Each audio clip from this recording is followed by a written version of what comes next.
Hi, I'm Fawn, and welcome back to another National Park art video. Last time we visited Lincoln National Forest, and I wanted to start by saying thank you to Otero County Botanicals for featuring my video in their blog. This week, we'll be moving past Lincoln National Forest to White Sands National Park. This park was previously a national monument, but was given park status back in 2019. The first thing I noticed when we were driving in was the sheer amount of dust devils whipping around all at once.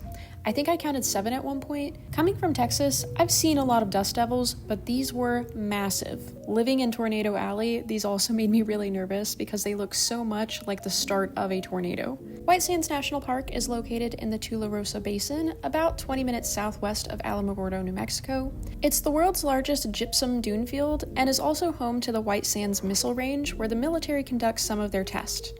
Because of this, there are times where the park is shut down completely to ensure the safety of the public, which is kind of crazy sounding, but they do give plenty of notice ahead of time. A fun fact about gypsum is that it can form several types of crystals, including alabaster, selenite, and satin spar. White Sands is known for having some of the oldest known human footprints in North America, as it used to be home to many Paleo-Indians back when Lake Otero covered most of the basin. In the modern age, the basin was home to the Mescalero Apache until they were removed to the reservation in Lincoln National Forest during the 1870s.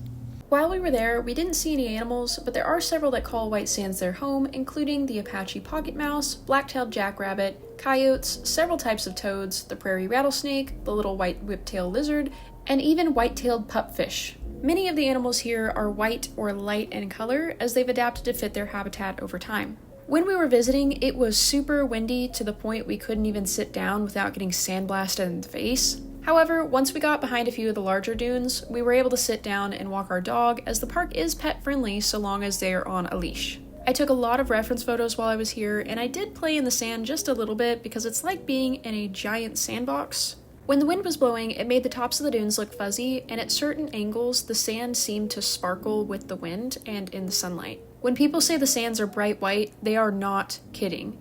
If you come here during the day, you are going to need sunglasses and some sort of hat to shield your eyes, because even with both of those, I was still squinting. One of the activities many people were participating in was going dune sledding. The visitor center has rentals for these, so you don't need to bring your own, but you can if you want to. I didn't personally sled the dunes, but it is nice to know that there's something to do other than hike around the sand. If you are interested in hiking, there are a few set hiking trails in the park, but the park does make it clear that the shape of the dunes are ever changing. There have been a few deaths in White Sands, mostly due to heat stroke, hypothermia, and other weather-related illnesses, so park rangers recommend bringing at least 1 gallon of water per person per day, and that you're prepared for the sun in the summer because there is almost no shade here. While the dunes are pretty bare, there is still a good handful of plant life scattered around. For the few trees that are there, there's yucca, honey mesquite, and desert willow. Grasses include little blue stem and rice grass. And of course, there are many types of cacti and succulents, including prickly pear and agave.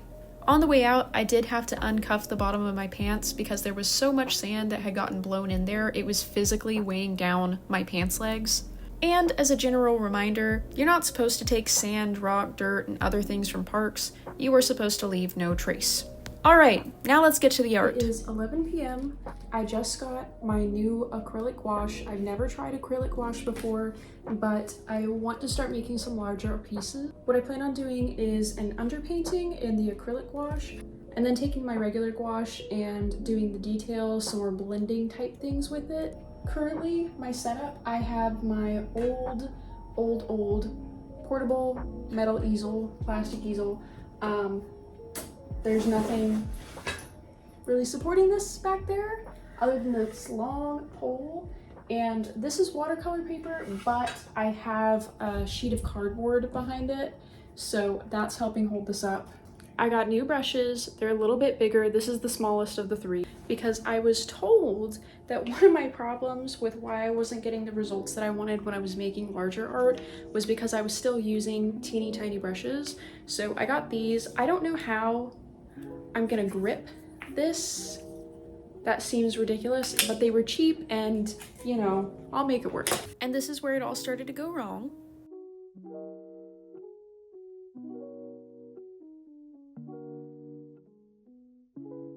I decided I was going to paint a scene directly from one of the last clips that I showed you earlier. Like I said, this was my first time painting with acrylic wash, and I wasn't, and I'm still not used to painting at this size, but I figured I'd just give it a go and see what happened. As you may or may not know, I am a part of the Arts for Our Parks initiative, which is a collective of artists that donate a portion of the proceeds from their sales to various different environmental organizations. At the time of recording this, it's been about 6 months since this initiative first formed. There's been a total of $822 donated to these various organizations. I myself have donated $135 to my local wildlife center. So if you're an artist who's interested in helping out your local or national parks, wildlife centers, refuges, and the like, I will link Arts for Our Parks below and you can check it out. This painting is a part of my collection that helps me donate money to these different causes. So when this painting sells, I will be donating a minimum of $100 to the Western National Parks Association. A fun thing about this painting is that it was actually a part of an art exhibit this year. This exhibit was called National Park Road Trip, and it was hosted by Art 321, the Casper Artists Guild up in Casper, Wyoming. I'm hoping I can find a few more national park themed shows because I make a lot of national park art, and so far the 2 national park shows that I participated in I have really enjoyed.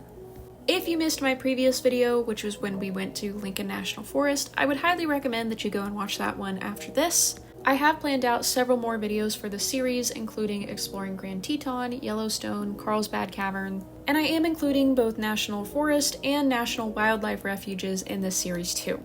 So you can look forward to eventually seeing a video with Kenai National Wildlife Refuge in Alaska and the National Elk Refuge in Wyoming.